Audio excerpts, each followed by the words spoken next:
The following presentation is a production of Mariposa Community Radio and KRYZ FM 98.5 and streaming online at www.kryzradio.org. KRYZ is proud to present the AAUW Candidates Forum, which was recorded on May 5th, 2016.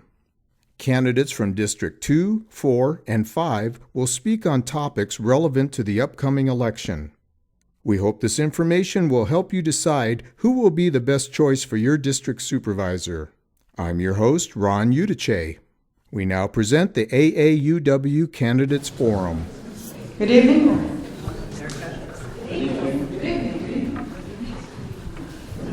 Thank you for your attention. That's great. Welcome to Candidates Forum, sponsored by AAUW, which is the American Association of University Women. And we have candidates for supervisor in Mariposa County, Districts 2, 4, and 5. And we welcome the candidates and all the residents of the county, and we're very glad you came tonight. So before we start, please stand and join me in the Pledge of Allegiance.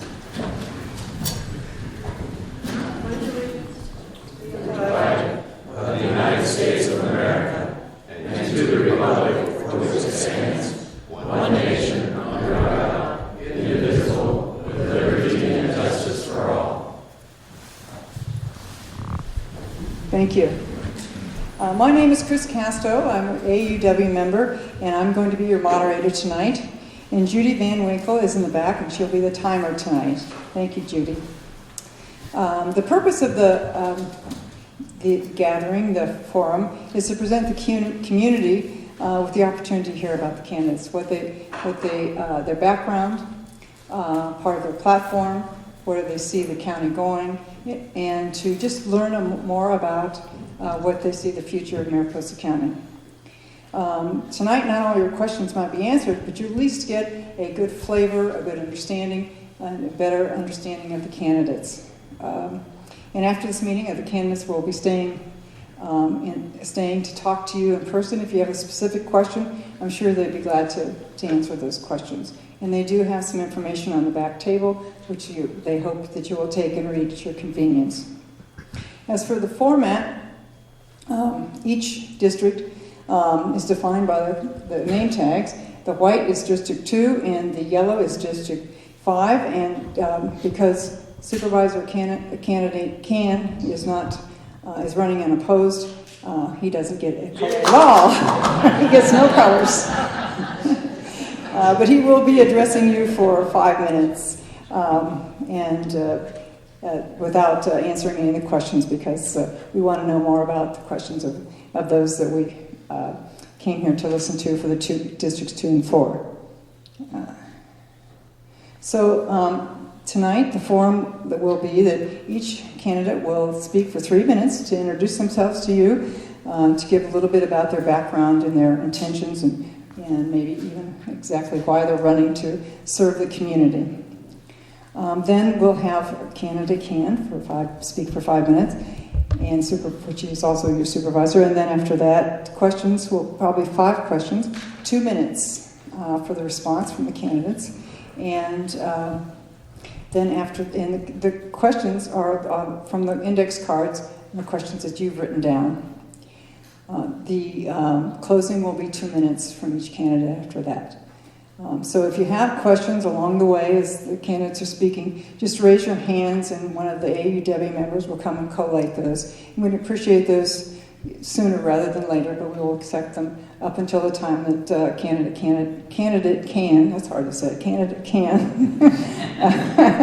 speaks. So please consider that your questions will reflect general questions for the candidates, because all will be answering the same questions. Make them general and make them something that you really want to know about each and every one of them. 3 members from AAUW will read the questions and sort of collate them to make the 5 questions that we'll be asking during that part. So we do have a couple rules. Everything these days you have to have meets and bounds, and the meets and bounds for the candidates is that they received information about the rules for tonight, which is to respect each other and not to and when they're not to address each other through the question and answer period, they are to address the issues, not each other. And the seating arrangements was drawn by number tonight. By the way, there'll be no intermission, and the timekeeper will signal for when their time is up. And so the audience has some ground rules as well. And so there'll be no clapping or vocal displays of agreement or disagreement with any of the candidates. So before we start, I'd like to once again thank the candidates for their willingness to serve our community. It's a great community, and we appreciate your due diligence, and representing this in public service is a great passion that I'm sure you will share with us tonight. Somebody's phone.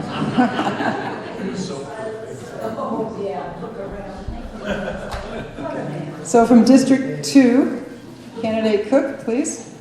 3 minutes. Okay. I'm excited. Right, my name is Debbie Cook, and I'm running for Mariposa County Supervisor District 2. My husband Steve and I moved to the Coulterville area in 2002, and I have been communicating, collaborating, and connecting ever since then. I do have other campaign experience, and that would be running for honorary mayor of Coulterville in 2012, Mayor Fanny DeFlame. I still hold the office, I believe, only because we haven't had another contest. So I was able to sell $4,000 worth of rocks, and that's how I won, but that's not going to work here. So we'll move on from that. It was a fun experience regardless. So why am I here? 4 years ago, I was asked by Lyle Turpin to run for this position, and I was working a full-time job in Modesto, still had some involvement with the John Muir Geotourism Center, and was already working with the Foothill Express in taking over that newspaper. So I was not ready to take on the position, however Merlin was. So fast forward 4 years, and here we are. So thinking through this, I admit that I am nervous, but I'm confident that if I don't know an answer, I am more than qualified to find out, and if I need to learn something, I am more than capable of learning it. So I'm not going into this lightly, and I truly believe that with the help of the community, the communities, and the county, that I can make a difference. So we're going through some very tough times, and also some very exciting times in our county. We all know we have a desperate water issue with the drought and all, and we have some major concerns over in the Lake Don Pedro area. We have the tree mortality issue. Exciting is economic vitality strategy, which is being worked on.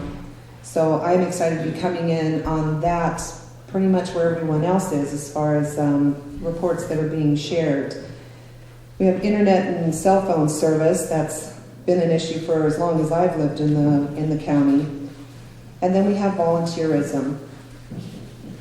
So 5 things I would like to see for our district. There's increased volunteerism, more monthly town meetings, more communication. I'm big on communication. It's the best thing, and actually the first thing we need to do to get anything out there. If you're not communicating, nothing's going to happen. We need to have a better understanding of community and county services and how we can better utilize them. Collaboration. We need to come together, both North County, South County, whatever, there's not supposed to be a separation. We are one county, but facts are facts, and it's been that way since I've lived on the other side of the river, let's just say. So there's a lot that could happen just by collaborating, and so I would like to see more of that, and connecting and networking. So that's it for me. Thank you.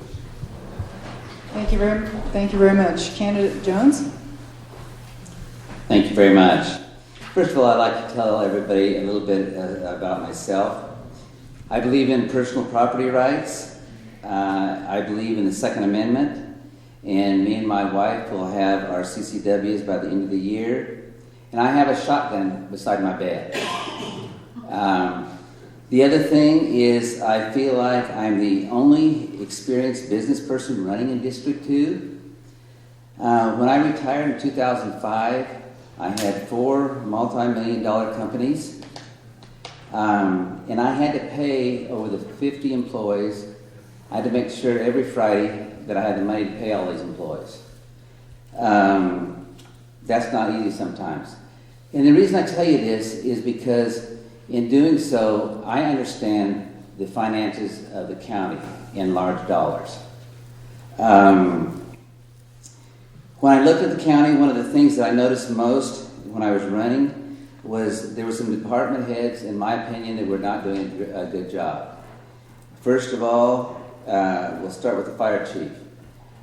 He had a $4 million project to build fire stations, and he went $1.5 million over budget. And I said that then, I'll say it now, and the private sector head would roll. He's no longer working for the county. The CAO was not getting along with the department heads, and in my opinion was not running the county right, was not spending the county's money properly. He's no longer working here. Public Works was not getting projects done on time, so consequently we're going to lose our grant money. I did not want that to happen. The Health and Human Resources department head, he was not funding each department properly, so the county was going to be held liable. I tell you this because in business you learn when to lead people and when not to, and so these people are no longer working for us. We have some great people now that are taking their place. Also, too, I wanted to make sure that we had a great deal signed with MID, because this is going to protect our children for the next 50 years. So that's why I'm running again, to make sure that we get a great deal from MID. And I feel like we need somebody on the board with some business experience to help everybody else, and that's why I'm running. Thank you very much. Thank you. Candidate Ministry, please.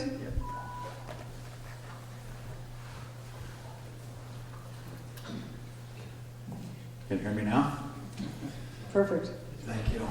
My name is Miles Benetre, and I have been in Mariposa County for 26 years. I came out of Santa Cruz County after losing my home down there in the earthquake, and what a blessing it was to come to this community. Since being here, I've been heavily involved in the community. I've worked with the Mariposa County Sheriff's Department Search and Rescue for 15 years. I'm a member of the Lions Club. I have cooked for most of the fundraisers that have come through the fairgrounds, and I'm just very involved in the community, and I would like to take this step to represent the folks in District 5 as their district supervisor. I also have experience with tourism. For the first 10 years I was in the county, we were down in El Portal. We own and manage the Indian Flat RV Park down there, and sold it after the issues with the highway. First, was the flood in '97 came through. Right after things leveled out, after that, Ferguson started sliding, and we made the decision to sell the property. And I continue my general contracting license here in Mariposa, and I would appreciate your consideration on June 7th. Thank you. Candidate Carrier? First, I just want to thank the AAUW, the citizens that are here tonight, Gold Rush Cam, the local radio station, Public Works, Park and Rec, and Public Works Facilities for hosting this, and especially KRYZ Castro. She's been hard at work doing this, putting this together along with others, and so hopefully, KRYZ, take 2 or 3 days off, sit down in your gazebo and enjoy a glass of wine. I'm John Carrier. I am District 5 Supervisor and current Chair of the Board of Supervisors. I first ran for office 3.5 years ago based on my skill set for leadership, fiscal responsibility, and public safety. During my first term in office, I have provided valuable resolutions to a wide range of challenges through successful use of available resources. Over the years, I have developed positive and distinctive leadership qualities that have helped mold the county into a cohesive, productive unit by entering into productive partnerships both public and private, as well as fostering an environment of mutual respect, collaboration, communication, and cooperation. I believe I have the unique ability to coordinate efforts towards the attainment of common goals. By re-electing me, you are retaining the experience and skill sets I have developed and fostered during my first term in office. The relationships that the county has cultivated with outside stakeholders, including Yosemite National Park, University of California, Merced, CAL FIRE, and various state agencies, and also the communication and cooperation of our state and local elected officials. I am starting to see results of my efforts and have enjoyed the collaboration and communications with various departments and agencies as we move towards these goals. I believe I am successful. If I am successful in being re-elected, I can continue those goals as well as others and continue to create an environment that attracts ideas and investors to collaborate on the economic growth of Mariposa County. I believe through collaboration with stakeholders, Mariposa County can be an incubator of ideas and humanities that can pay dividends moving forward. I am doing this because I have seen how successful my children have been growing up in Mariposa. And now I want to make this community a vibrant place, not only for my grandchildren, but for future generations that can grow up, have job opportunities, and stay in the community and give back to the community and be able to pass that culture on to their kids. Thank you. Thank you very much. We're going to ask candidate and Supervisor Can to come up here and speak. And this is a time when you should hand in all your questions to, if you have another question, please get your index cards out, and in 2 minutes we'll start to rank the questions and be presented to us. So, and I did want to mention that there's a third candidate for District 2, Thane Sutherland, and he was invited tonight. And he did say he was going to be here, so. I also want to thank you all for coming, and especially AAUW. They do this every election cycle, and it's a real good service to the community. You know, I didn't decide to run for a third term until about December of last year, when I started to perceive a bit of a convergence of the public and the board on a desire for some action, a desire to move forward. And so I gave that some thought, and it was enough to get me over the hump. You know, I ran against 4 other candidates, including an incumbent back in 2008, ran unopposed in 2012, and now, of course, and I've done a lot of research on the issue, and I have decided it's a lot more fun to run unopposed than against 4 or 5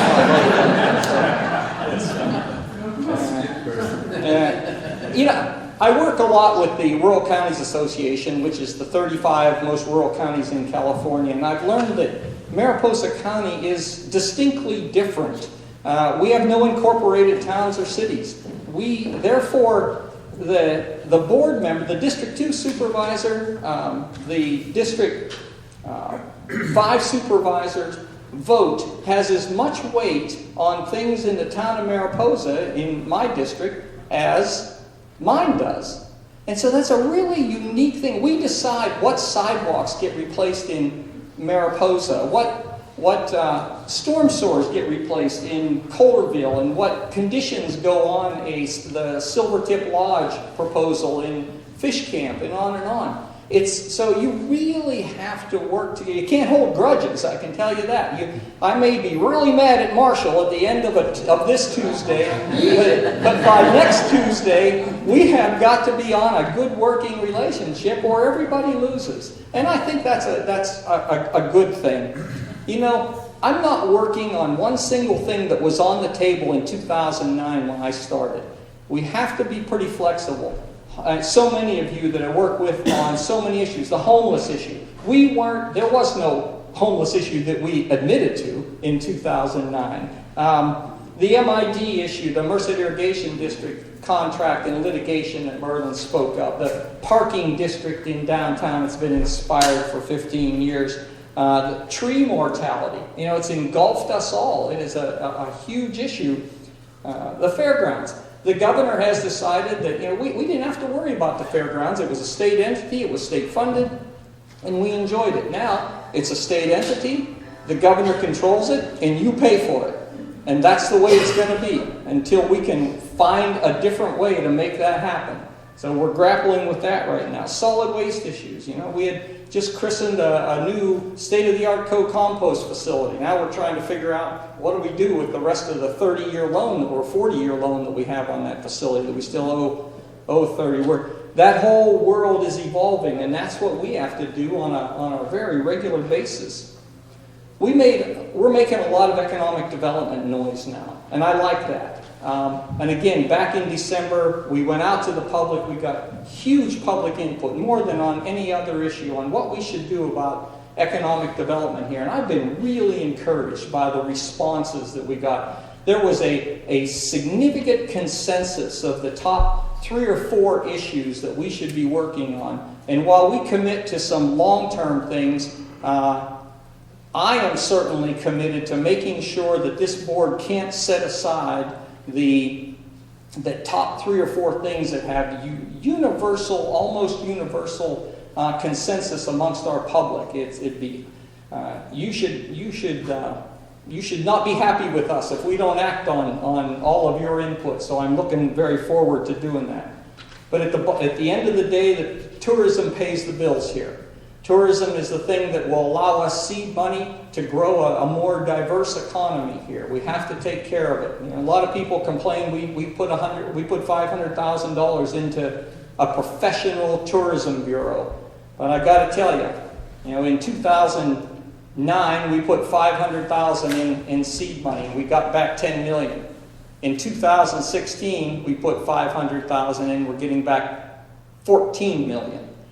Pretty good investment. There's been a steady 7% rise. And I keep that TOT, 10-year TOT on my wall, and it doesn't show hiccups with the economy. It shows flat and steadily growing. So we have to pay attention to that golden goose. And I'll finish with what a resort developer told me when he had gone through our general plan and he was very interested in building a resort here, that he said Mariposa not maximizing its tourism potential is like the most successful Iowa corn farmer waking up some morning and say, I think I'm going to grow pineapples. He says, you guys, God has handed you geography and position and a wonderful formula here, and it takes very little infrastructure, frankly. So we're very happy to work forward on that, and I'm very happy none of you chose to run against me. Father Steve, thank you for not running against me and taking me out. And thank you all again for coming tonight. Thank you, Supervisor Cant. And then we'll start in our question and answer sessions, and I'll start with Debbie Cook, candidate, and then the next question will be to Jones, and then the third question will be to Miles Menetry, and then so on and so forth.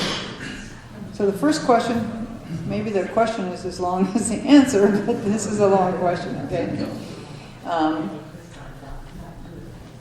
The Board of Supervisors is just, as candidate Can has just alluded to, has adopted the Economic Vitality Strategy in 2007. What was provided for, and it was provided for in the 2006 General Plan. During February through April of this year, public input was actively sought regarding this plan. And the results were these 5 top categories. General plan revision and necessary zoning change as necessary. Make infrastructure improvements was number 2. Number 3 was develop a resort hotel conference center. Number 4 was hire an economic development director, and 5 was to coordinate and partner with UC Merced. Please respond to this community input regarding direction for economic vitality strategy.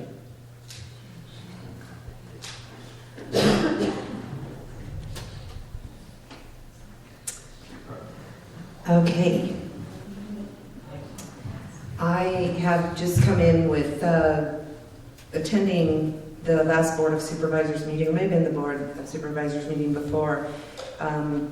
There was a presentation for the Economic Vitality Strategy. So as I said earlier, it's a great time to come on board because I feel I was part of a small group in the 2007. So understanding this time, there were approximately 26 groups, individuals that came together to talk about what was important to them, and these were discussed. It seemed that the two most important goals were to strengthen tourism and making this a year-round destination and to diversify economy. So how we move forward, there were some options that were discussed. Do nothing, hire a coordinator, economic development coordinator, and a few others, but the consensus was that I got that we need to listen to the people, and if they suggested these things and they feel passionate about these things, then doing nothing is not an option. So moving forward, as the Board of Supervisors, they need to begin sitting down, and I have just part of it here because I was pretty excited about the thing. There are action items, and it's basically listed out, but I think what we really need to do to move forward is to get that economic development coordinator person hired, because that person is going to have the expertise that we need to guide us to make things happen. That's probably it. Thank you. And anytime you can ask me to repeat the question if you'd like me to. Okay. Candidate Jones? Would you mind repeating that question? Right, I can do that. Because it was so long. I know, it's very long. It took 3 cards.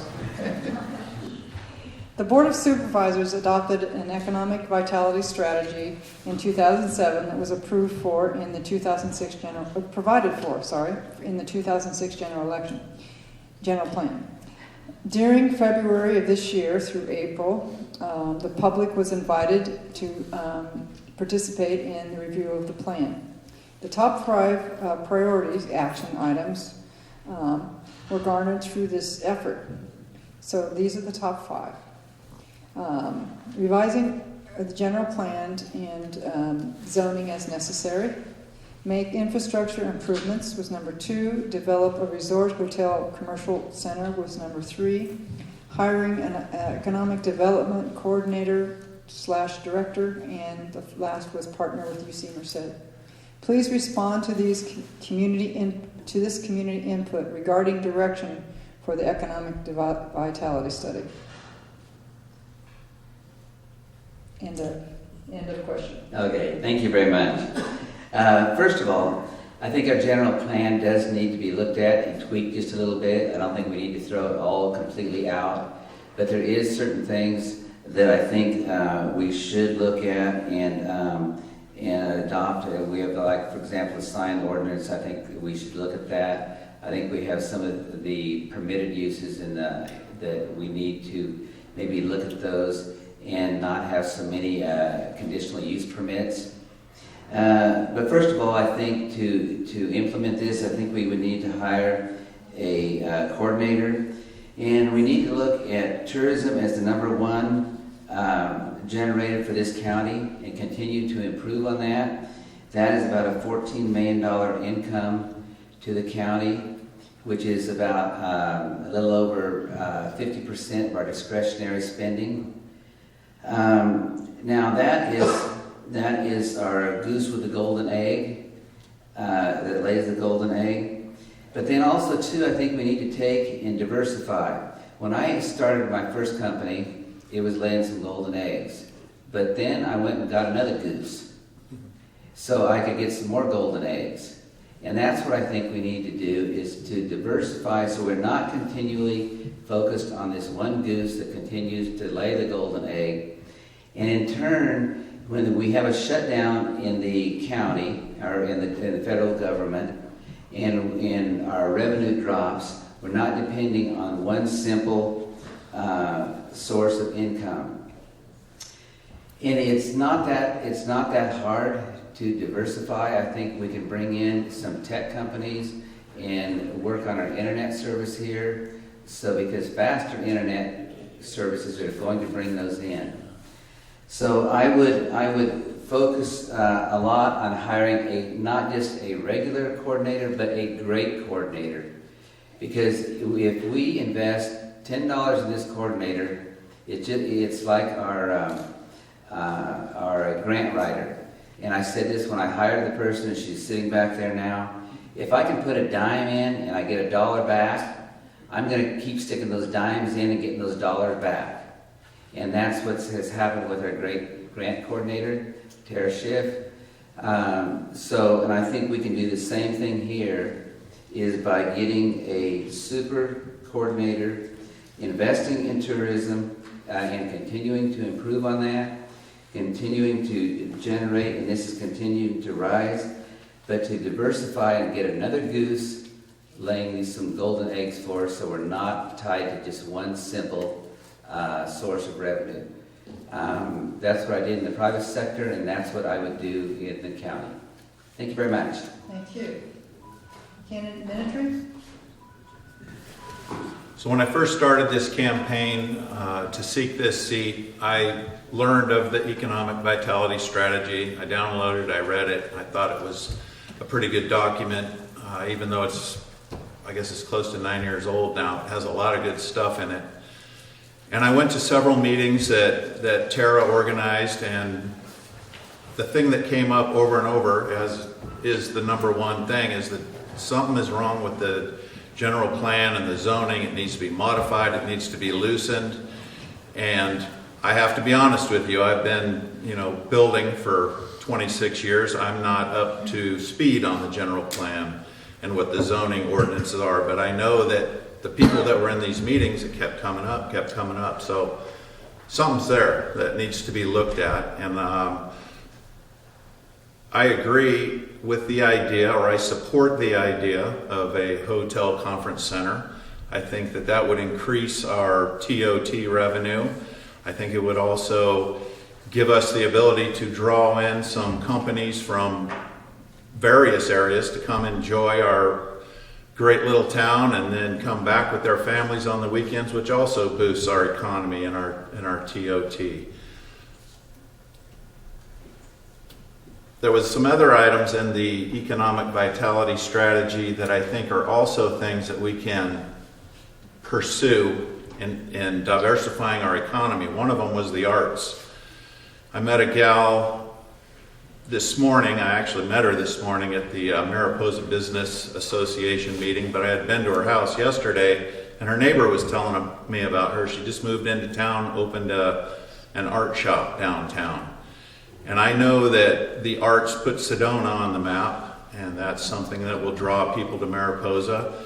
And another thing would be our outdoor activities, I think could be promoted a little better. We've got a great river down the hill. We've got great access to mountain dirt roads for mountain biking. When I was out talking to folks door to door, apparently bird watching is a huge event that folks flock to towns to do. And he was telling me that we've got some really good bird watching here.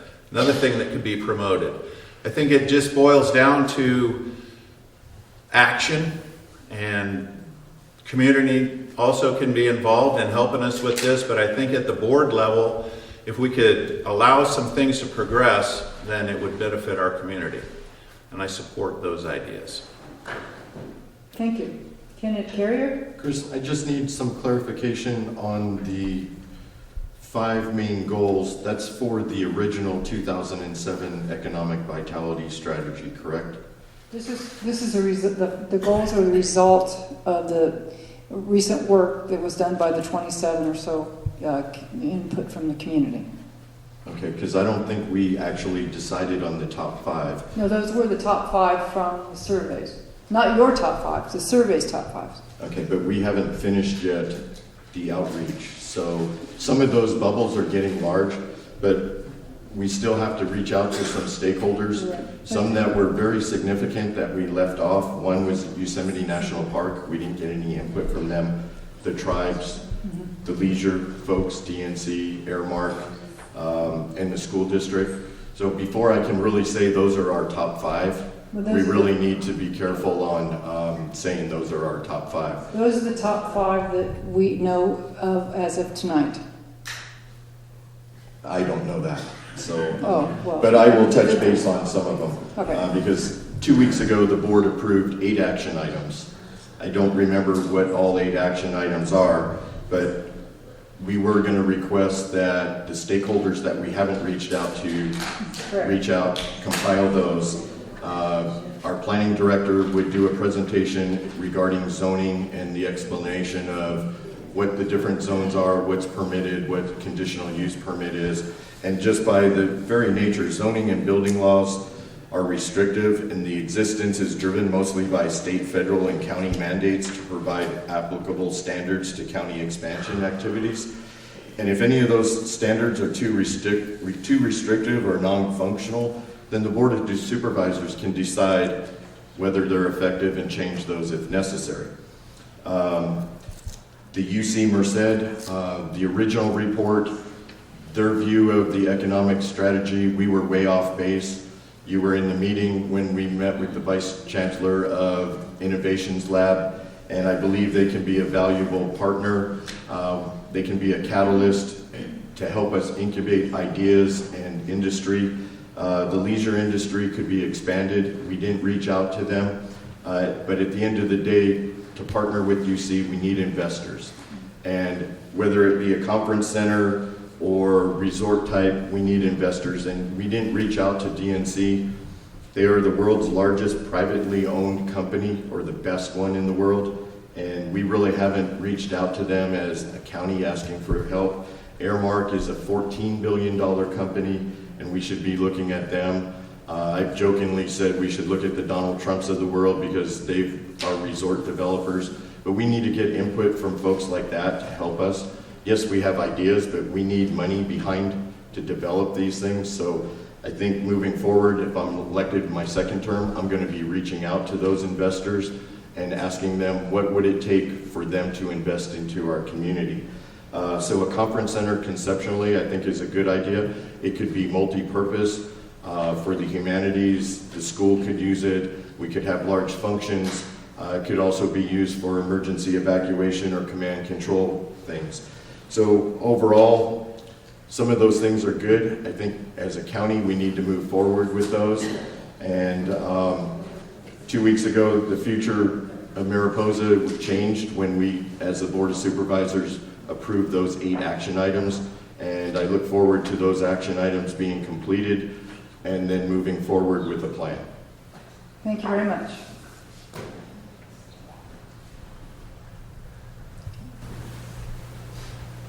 Next question, we'll start with Candidate Jones. How much of the annual budget is discretionary, and what priorities do you suggest for these discretionary dollars? How much of the annual budget is discretionary, and what priorities do you suggest for these discretionary dollars? Okay, thank you very much. The annual budget is roughly about $100 million, and the discretionary spending in that budget is about $25 million. Now, how we divide that up is, number one, I think we need to continue to invest in tourism. We need to look at other options. For example, and I'm going to go back to diversifying, so we can get some more gooses that are laying some golden eggs, so we are not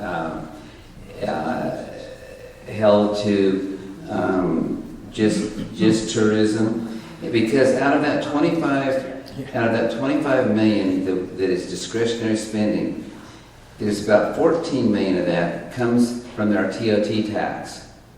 So if we lost that, we would lose our public libraries, our parks and rec. I mean, we would lose big time across this county. So as far as dividing it up, I would look at investing in more.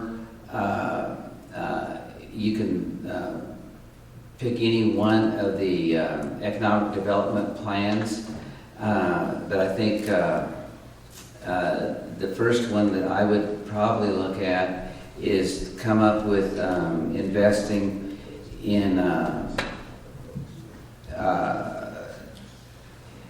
getting new companies started. Now I know in my district I have started 6 new companies, and everybody is always looking at, we need to bring in this huge company. We can't do that in Mariposa County. We don't have the labor force. We don't have the low-income housing. So what I would look at is trying to create either within or bring in new companies from either a 10-person company. And a good example of that is the company that makes our chimes here in just out of town. Small companies like that can grow and sell nationwide, worldwide. And I think that all too often we only look at bringing in huge, large tech companies. And that is not the way to diversify this county. Number one, our structure is not here, and we do not want to change, at least me as a supervisor, do not want to change the atmosphere of Mariposa County. And if we do, then we're going to lose a lot of people, and we need to make sure that the population grows and not shrinks in Mariposa County. Thank you. Candidate manager? So I'll have to admit, I'm at a little disadvantage when it comes to talking about the budget and discretionary items and things of that nature. However, if I'm elected to represent District 5, I would be at the table, and I can speak to the things that I would suggest are important to spend discretionary funds on.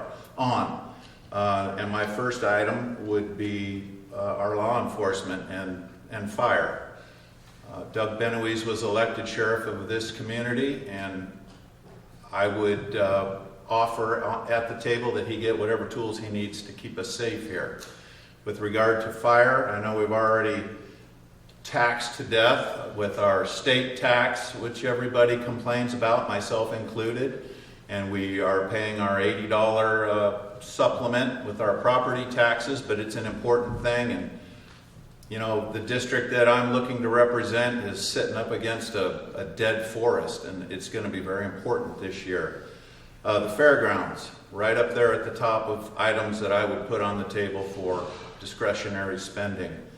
And schools, does schools come under that? We're cutting programs out of the school. I don't know if the schools are part of discretion. I have to admit, I'm at a disadvantage on what it gets spent for, but at the table, I'd like to bring my ideas and then get told, no, that's not a good idea, or yeah, that is a good idea. So I would just like to bring my perspective to it, and I would look out for the community as best I saw fit. Thank you. Candidate Carrier? Yeah, first I'll try to define discretionary funds. As Supervisor Jones said, our budget is a little over $100 million. 72 to 75% of that is passed through. It's state and federal mandates that we're required to spend on certain expenditures.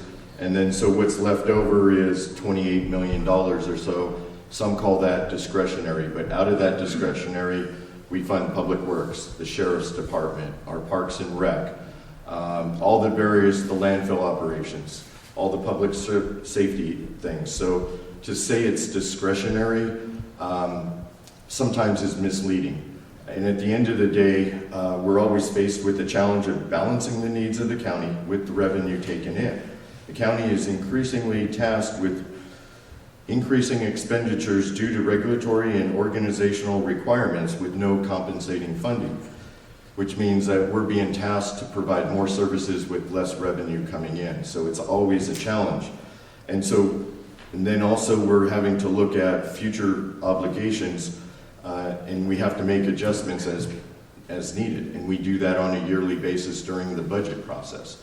So to say anything's really discretionary is misleading. It's like a balloon, and you squeeze one end of the balloon and it expands somewhere else.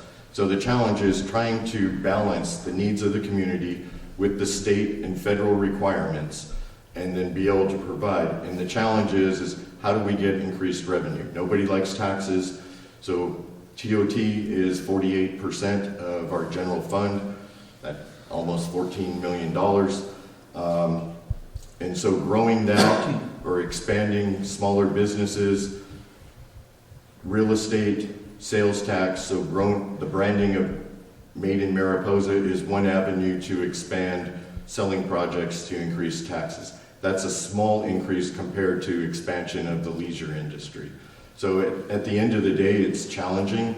I think Mariposa needs to look at trying to create an environment that's more receptive to bring in investors, to not only grow the tourism base, but also the recreation and humanities, along with small manufacturing, or just be an incubator of ideas where products could be designed and thought of here, but then scaled up and produced somewhere else. So discretionary is kind of a sensitive word.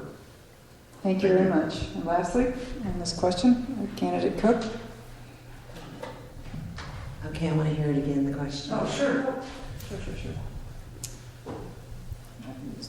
How much of the annual budget is discretionary, and what priorities do you suggest for these discretionary dollars? Okay, I have all their stuff in my head, so this is a little bit difficult for me. Actually, the budget too sits on my nightstand right next to my bed, this book like about this thick, and I've been going through it, and it is a lot to try to grasp onto. I would have to say that continuing to invest in tourism and diversifying, looking through the general plan, it has economic policies accomplish 3 key objectives: financial stability for delivery of county services, economic sustainability for business development, and diverse work opportunities for county residents. So, taking all that into mind, like the rest have been saying, you know, it's very difficult to try and balance and figure out what would go where and what would be the most important thing to start with. But these 3 items would be the key things that I would be considering. Thank you. Thank you very much. Next question, we're going to start with Candidate Minitry. What do you bring to the dais? Oh, excuse me. What do you bring to the dais?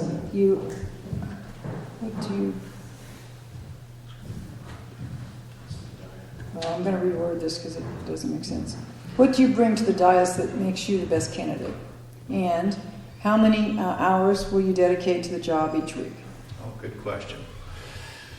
What I bring to the dais is a lifetime of self-employment, a mindset for private business, the background of working as a self-employed individual, and I have been wanting to get that word out, so I'm glad this question was asked. If elected to this position, I will be giving up my general contracting practice and will be devoting 100% of my efforts to representing the folks in District 5. Thank you very much. Candidate Carrier?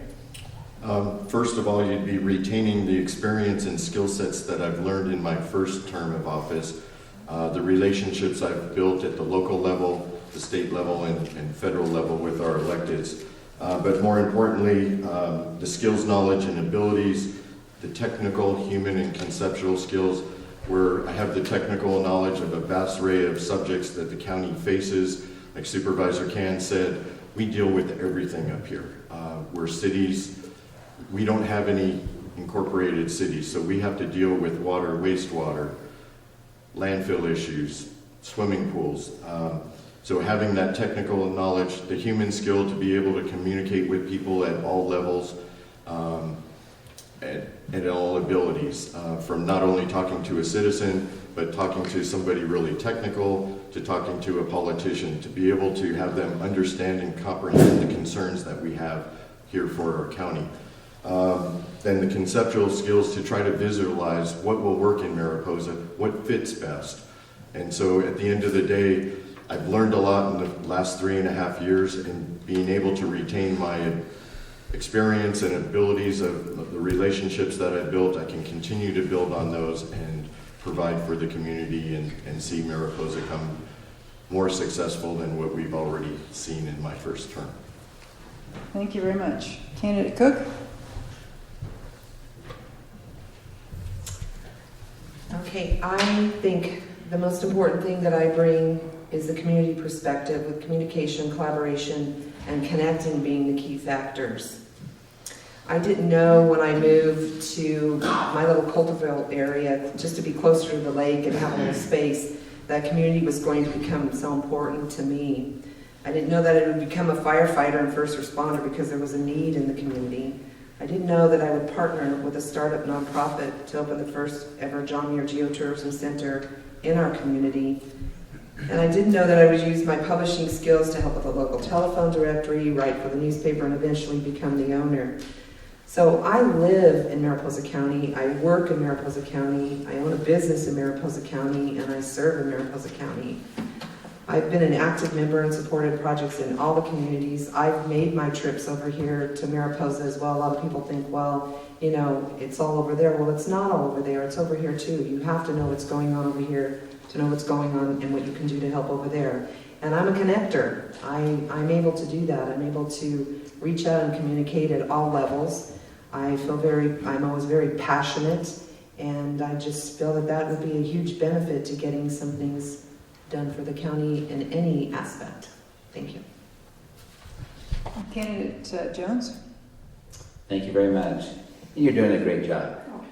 Just read your questions. Well, first of all, I think my business experience and understanding budgets is probably one of the most important things I bring to this board. Because I think as a whole, I'm probably the only true business person on the board. I'm used to going over budgets when I was in the private sector. I had to. And when you have 4 multi-million-dollar businesses, budgets are very crucial. If you don't go over them, if you don't understand them, just like this county, you will financially be in a well of a hurt. As far as time spent, and I think that was a good question. My wife keeps track of it better than I do, but I spend about 50 to 60 hours a week. This is the only job a person can do. If you try to do anything else, it won't work. The other thing, I think, in coming from the business world, I got a lot of government contracts. In doing this job here, I understand government contracts and how best to go over them and make sure that every I is dotted and every T is crossed, because believe me, if they can leave one out, they will. Also, too, I've enjoyed working with the current board. We have a great board. And I enjoy working with the public, solving problems with the public. There was one today, for example, that I'll be getting solved. And I think having a good personality to work with the general public and work with the board to get things done. And the reason we were able to make these changes in our department heads was because I was able to work with the board, and we all came to a consensus that they needed to be replaced. Thank you very much. Thank you very much. I will start with candidate Carrier. This is two questions about TOT tax. The first question, we had several regarding that. The first question is, vacation rentals have absorbed much housing in the county. What solution do you have to provide affordable housing year-round? And the other part was, how does the county spend the TOT dollars? There's 2 questions. The second one's easy. I know, that's why I asked. 48% of our general revenue expenditures at the local level is spent. How we spend that, you'd have to look at our general budget. We provide fire, public works, DA, all the different departments get some of that funding. Without that funding, a lot of services wouldn't exist. Vacation rentals or affordable rentals being converted to vacation rentals is becoming a challenge to the county. We're almost at 5%. That is putting strains on folks that want to live and work here. But just by nature, we're a rural community, and trying to provide affordable housing in rural communities where we have to develop our own infrastructure can be challenging. So I think right now our planning department is going through trying to revise the housing element of the general plan, and through that there will be some recommendations, some public input. And at the end of the day, though, I think we'll have to seriously look at areas within the county that we can develop areas for residential housing, and then also areas for vacation rentals. Where areas that are remote and need infrastructure, water, wastewater treatment plants, having vacation rental communities through economies of scale and the daily rates that they bring in, they could afford to develop those. On the other hand, the affordable residential housing will continue to be a challenge, and we just have to think outside the box, try to develop or look at our general plan and building codes to see what could be modified to bring those costs down. Candidate Cook? Do you want to read the question again? Yes, please.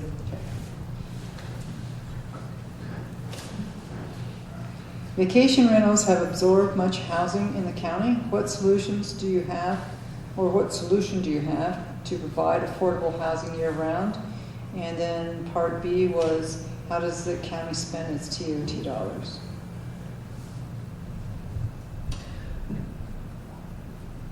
Well, I'll admit thank you, Supervisor Carey, because I didn't know that, what the percentage of the expenditures was.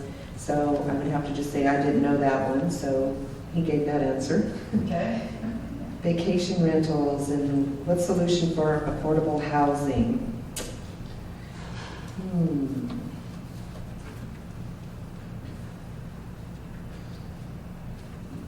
That's a tough one. I haven't really read much up on that one. So I'm not really sure how I would have to answer, except that is one of the things that, as I said, I don't know. I'll go ask the question and I'll find out. So I'll have to pass. Thank you. Thank you. Commissioner Jones? Candidate Jones? We're not laughing. Thank you. That's not why. Okay, affordable housing, and it is becoming a huge problem in the county because the revenue that can be generated from vacation rentals. And I never blame anybody for taking a house and turning it into a vacation rental when they can actually, the payback on that for investment is normally about 7 to 9 years. So that's a very good return on your money. So I never gripe anybody that does that. But the one thing to solve that problem that I have started and done in District 2 is there's a lot of, I call them fixer-uppers, that I have went through. In fact, I think we have 4, 5, 6, 7, 8, 9 of them now, that I go through and clean them up, fix them up, and that becomes low-income housing. They are not slumlords, but they are nice homes when I get through. And I have a contractor sitting back there that has done a lot of it for me. And I think that's one thing that we could look at countywide. The other thing too with the affordable housing is we need maybe some zoning change so we can put in some housing that investors will look at, that will be an encouragement for them to build. And I'm getting my yellow card, so I better continue on with the other. But anyway, I think there's plenty of room for increasing our affordable housing by changing some of the zones. And with the TOT, that goes to all of our services. Let's just face it, the $14 million out of the 25 for discretionary spending. It's really not discretionary because we're bound to spend some of it. So it goes for all of our services. So I got my red flag up there. Thank you. Thank you. Candidate Minitor? I think the affordable housing situation goes back to the, call it complaints or concerns that came up with regard to our general plan and zoning. I think if the county recognizes that we have a problem with affordable housing, then we should work to alleviate whatever is keeping us from allowing that affordable housing to be built. And I think that's something that the board can do. I understand that the rules can be changed 4 times a year, the plan can be changed, and recognizing that we have a need, we should make the changes necessary to accommodate that need and just get it done for the folks that are here. And with regard to the TOT, this number I have here, this was from the Mariposa Tourism Bureau. They gave a nice presentation to the board last Tuesday, and the statistics I have are 45% or $11.4 million of the county's discretional spending budget was generated by the TOT. And as Supervisor Jones and Supervisor Carrier said, that goes into the purse and gets spent on what we need to spend it on. Thank you very much. Our 5th question was going to start with Debbie Cook. You do a number 1. So there we go. This is a 2-part question again because they were both. I thought that they both needed to be recognized. These are both public safety questions. Under the pressure of AB 109 and Prop 47, which were handed down to counties and cities to mandate, along with increasing drug use in our county, will you prioritize public safety in order to help maintain our safe communities? And then the second question is, can we get more pay for our volunteer firefighters? So I will read those 2 again. Under pressure of AB 101 and Prop 47, along with increased drug use, will you prioritize public safety in order to help maintain our safe communities? And would you please address pay for the volunteer firefighters? You can have a minute to think about that.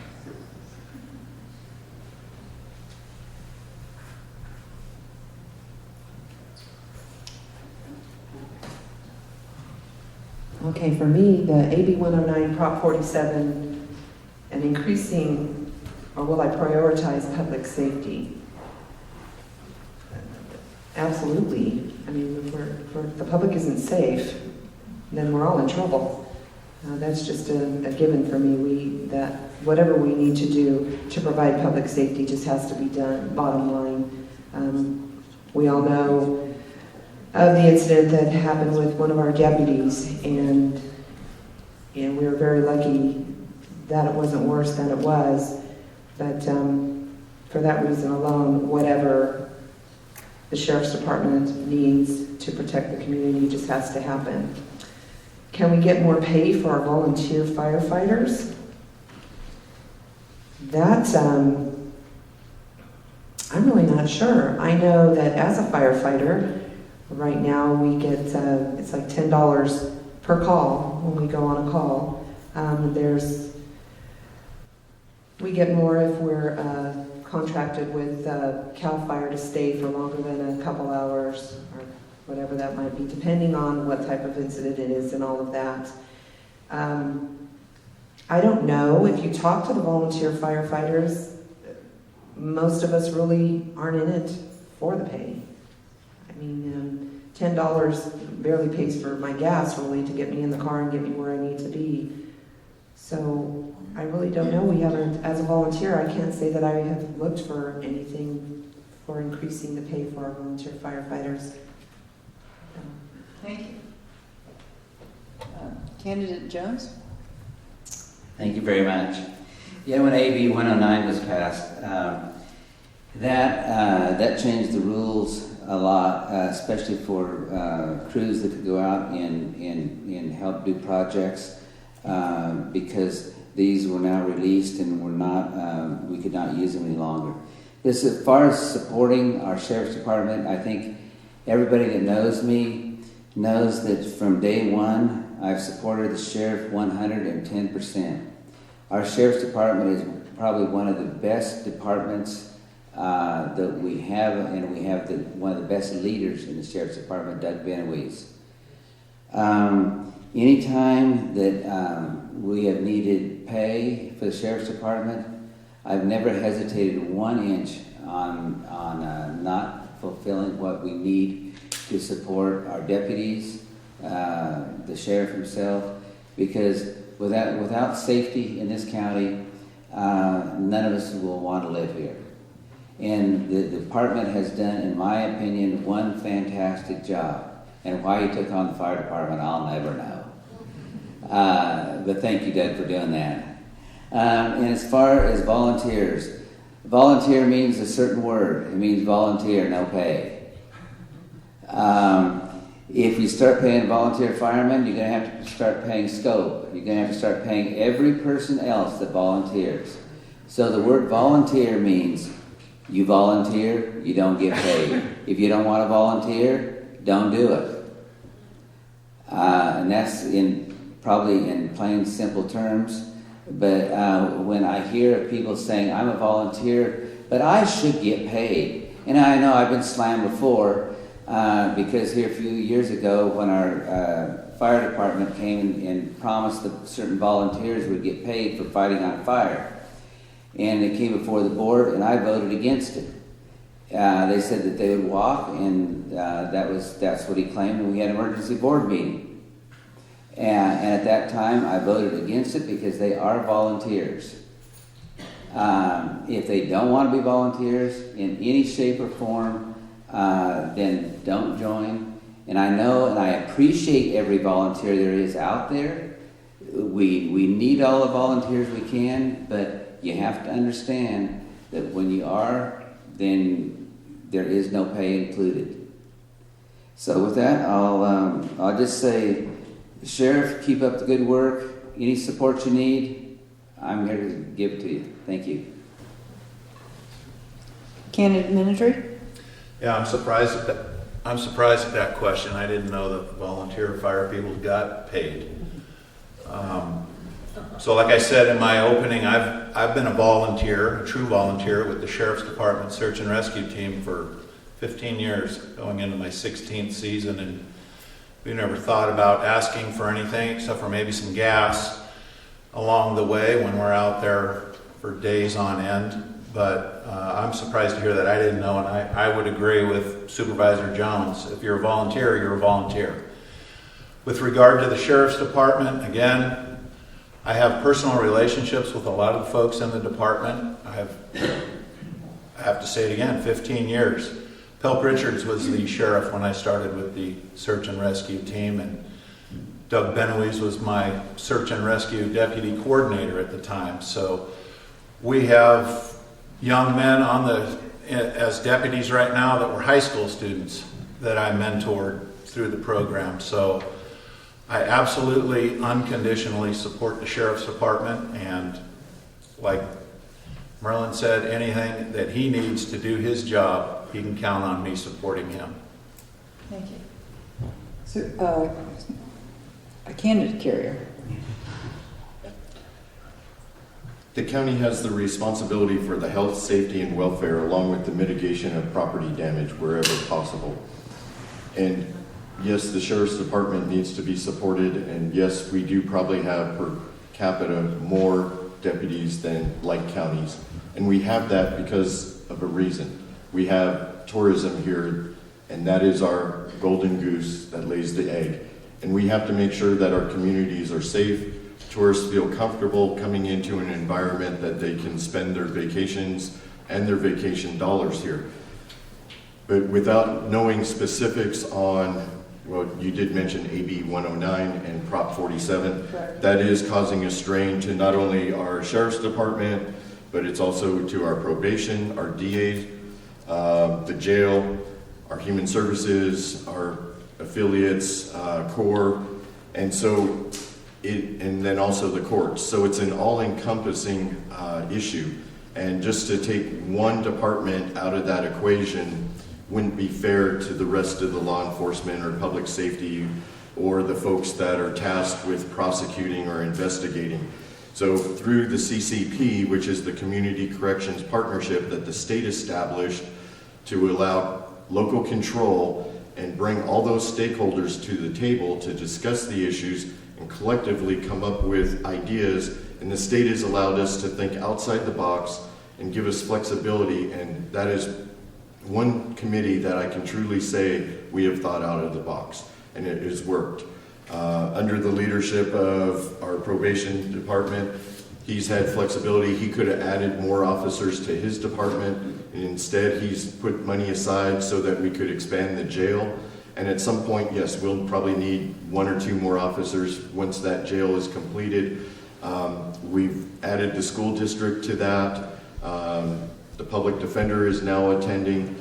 The judges typically attend. And so we're throwing out the issues. What does the community face? What are the challenges, and how do we resolve it collectively as a team? So my first thing would be, if something came before me as a board of supervisor, my first question is, does the Community Corrections Partnership support it? And if they do, then more than likely I would go along with it because I know their process and I know what they do. Volunteer firefighters, by nature, volunteer is a volunteer.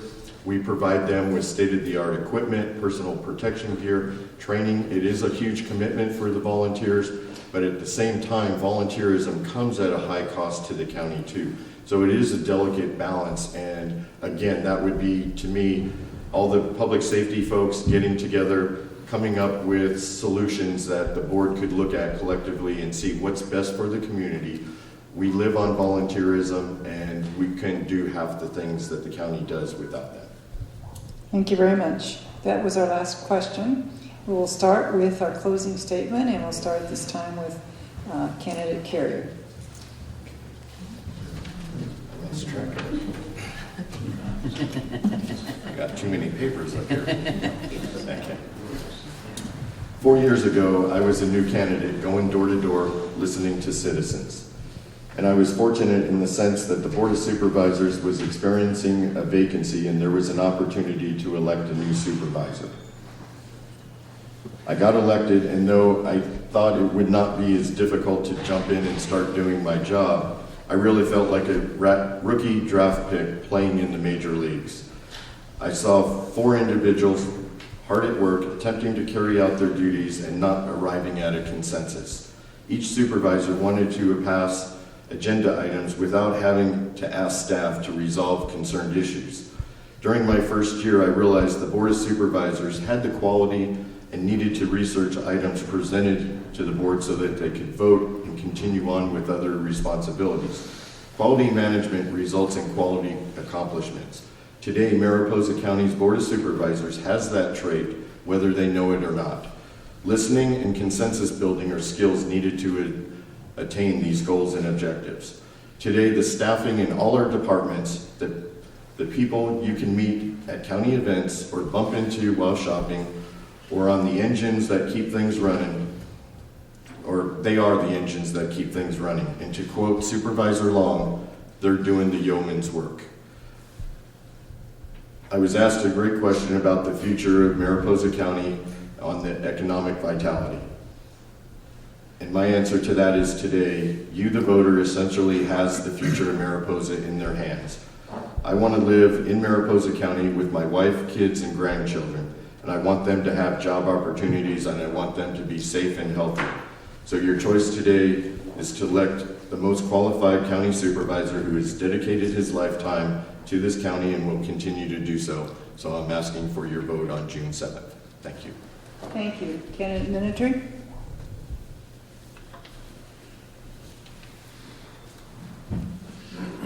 So as I said, I've been in the county for 26 years. I've been a general contractor, working all over the county, commercial projects, home remodels, building homes. And it's very difficult for me to pat myself on the back, but I have never once put an ad in the paper in this community. And I say that because it speaks to my character, it speaks to my honesty, it speaks to my drive to get projects done. Excuse me. And 3.5 years ago, when Jim Allen announced that he was not going to seek re-election, the folks that are behind me today wanted me to run for District 5, but I had a house I was in the middle of building and I wasn't able to do it. We talked about it for 3 years. I got all my ducks in a row, got my projects done in December so that I could spend the last 4 months campaigning, going out, meeting folks, telling them what I'm about. I'm Mariposa through and through. I've been involved in this community since I got here, and I would really like to represent the folks of District 5 sitting here on the board, and I would appreciate your consideration in June. Thank you. Candidate Jones? Thank you very much. You know, 4 years ago I was retired. Life was pretty good. Then I realized I did not serve in the military. And I decided that everybody should give back to this country because this is such a great country we live in. So I chose to take the next part of my life and donate it back to this country. And one way was to serve on this board, which is a great board. So I served for 4 years, really enjoyed the job. We got a lot accomplished. But I still have a list of about 4 things that I need, that this county still needs to get done. And one of them is securing water for the people of Lake Don Pedro and Coulterville, and that's why we need the MID contract, and we need a good one. Not just a regular contract, but a good one. And that is improving the roads in District 2. And I came up with a way where we can trade roads that are not being used that don't have people on them, for roads that do have people on them, and it won't cost the county any more money. The third thing is to improve fire protection. Right now, in Greeley Hill, for example, we have basically 1 volunteer fireman. If it wasn't for CAL FIRE, we'd be in a well of a hurt. So what I would like to do is work on a plan where CAL FIRE and our volunteers all work together. Then jobs in developing fast internet service. And I would like to ask your vote on June 7th. And when you vote for me, you get my wife with me. And she is my boss, and she'll do a great job. So thank you very much, and I look forward to continuing on supporting District 2. Thank you. Candidate Cook? Okay. Well, I want to thank everyone for participating tonight. It's about community. I keep talking about community and collaboration and communication and all of that. And for me, the best way for me to describe it is I've been studying this general plan, and it keeps coming back to who we are and what we stand for. And so I just want to read this, that the essence of rural character in Mariposa County is the people, the volunteerism, and the commitment to the local community. Rural character ranges from those volunteering to be part of county government, to those who pick up litter along the roads, to people helping people, running errands, and watching a neighbor's kids. While the general plan does not define rural character, it does provide the policy tools that ensure that the county's residents, whether living on a 5,000-acre ranch or a home in the town of Mariposa, can continue to define and preserve local character for the next generation. I really believe in this. I believe in our community. I believe in what we can do as a community. I believe in my ability, like I said, to take action. And I'm asking for your vote June 7th because I am a doer. I have the time to give. I no longer have the full-time job in Modesto. I finished my commitment to the John Muir Geotourism Center. I now own the newspaper, which is part of a communication tool. And I just think that I would just be great at making things happen. I love it here. I love the people. And vote for me June 7th. Thank you. And I would like to take this opportunity to thank KRYZ Casto for the fantastic job she has done. Well, wait a second. We're not done yet. You might not. I'm still thanking you. Okay, I accept your thank you. But I just want to thank you folks for putting your name in the hat and the ring and taking a risk and a gamble. And we appreciate your diligence, your respect, your courtesy, your thoughts, and your thoughtful approach to tonight's evening. So now we can clap. Let's clap. Let's clap really, really loud.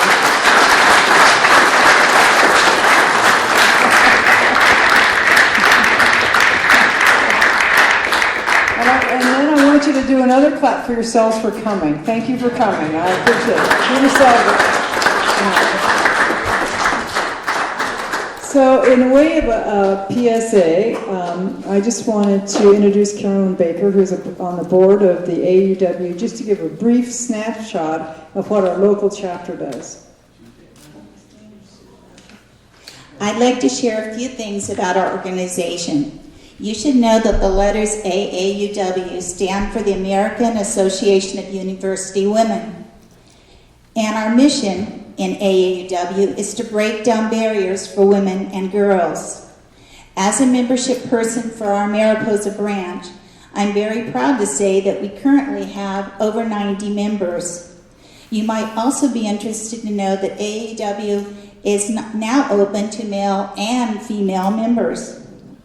As well as sponsoring this candidates forum this evening, AAUW has quite a few signature projects, which include our backpack project, which distributes essential school supplies to eligible students, a high school voter education program, as well as Speech Trek, a statewide speech contest which provides an opportunity for high school students to hone their public speaking skills on some diverse and challenging subjects. Each fall, our Dinner with a Scientist program sends 2 busloads of local high school students to UC Merced, where they are paired with women scientists in small conversations exposing them to a wide range of science careers. In recent years, this program has expanded to include lab visitations. AAUW partners with Tavis Corporation, Academic Boosters Club, Mariposa Youth Impact Project, and UC Merced to accomplish this rather large endeavor. This summer, we will also be sending 6 local middle school students to Tech Trek for a week-long science and math camp at Fresno State University. One of the highlights for these girls is learning to build and program their own robots.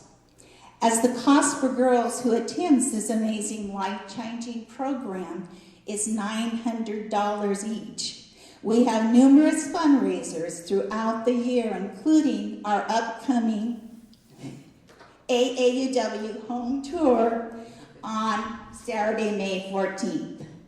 So thank you very much for attending, and hope to see you on the tour. Exactly, please come.